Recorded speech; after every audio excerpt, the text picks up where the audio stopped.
ভাই ভেবে দেখো কেমন হয় যদি একটা 50 বছর বয়সী লোকের সাথে একটা তার হাফ বয়সী মেয়ের ভালোবাসা হয়ে যায়। ভাই এমনই একটা মুভি দেখলাম আজকে যার নাম হলো দে দে পেয়ার দে 2, যেটা ভেবে না 2025-এ একটা ফ্যামিলি এন্টারটেনমেন্ট মুভি হতে চলেছে।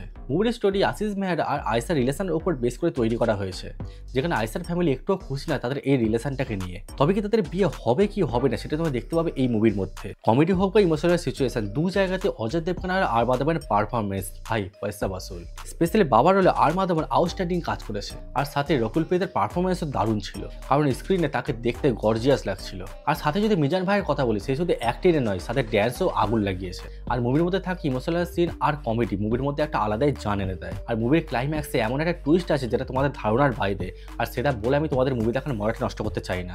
এখনকার সমাজে একটা সত্যিকারের মানুষ পাওয়া যে কতটা দুষ্কর সেটাই তোমরা এই মুভিটা দেখে বুঝতে পারবে। মুভির মধ্যে সেরকম ভুলভাল কিছু নেই, তাই ছোট থেকে বড় সবাই আরামসে এনজয় করতে পারবে।